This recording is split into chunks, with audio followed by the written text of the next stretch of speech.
ആളുകളുടെ പട്ടികയിൽ ജനപ്രതിനിധികൾക്ക് പുറമെ ബിജെപിയുടെ സംസ്ഥാന അധ്യക്ഷൻ കൂടി ഉൾപ്പെട്ടിട്ടുണ്ട്. അതാണ് ഞാൻ പറഞ്ഞത്. ഈ കാര്യങ്ങൾ തീരുമാനിക്കുന്നത് ഞങ്ങളല്ല. ഞങ്ങൾ അംഗീകരിച്ച ലിസ്റ്റിൽ ആ പേരുണ്ടായിരുന്നില്ല. ഞങ്ങൾ അംഗീകരിച്ച ലിസ്റ്റിൽ ജനപ്രതിനിധികളുടെ ലിസ്റ്റ് മാത്രമേ ഉള്ളൂ. ഞങ്ങൾ അംഗീകരിച്ച ലിസ്റ്റിൽ ആ പേരുണ്ടായിരുന്നില്ല. ബഹുമാനായ ഇന്ത്യയുടെ പ്രധാനമന്ത്രി ശ്രീ നരേന്ദ്രമോദിജിയാണ് മെയ് 2 രാവിലെ 11 മണിക്ക് വിഴിഞ്ഞം അന്താരാഷ്ട്ര തുറമുഖം കമ്മീഷൻ ചെയ്യുന്നു. ഈ ചടങ്ങിലേക്ക് ഞങ്ങളിവിടുന്ന് ആലോചിച്ച് നിർദ്ദേശിച്ചിട്ടുള്ള പേരുകൾ കേരളത്തിൻ്റെ ആരാധ്യനായ ഗവർണർ, കേരളത്തിൻ്റെ ബഹുമാന്യായ മുഖ്യമന്ത്രി,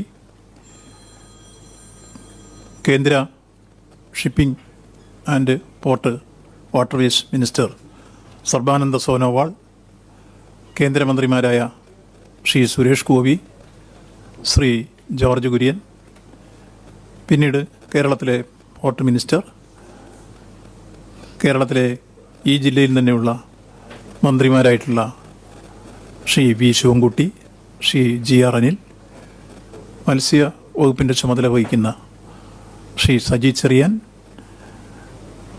പിന്നീട് പ്രതിപക്ഷ നേതാവ് Shri V D Satheesan, M പിമാരായ Shashi Tharoor, advocate Adoor Prakash, A A Rahim, advocate N Vincent MLA, Adani group chairman Shri Gautam Adani,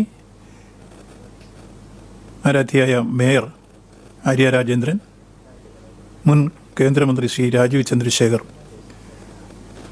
Karan Adani, ഇത്രയും പേരുടെ പേരാണ് ഞങ്ങൾ കേന്ദ്രത്തിലേക്ക് അയച്ചു കൊടുത്തിരിക്കുന്നത്.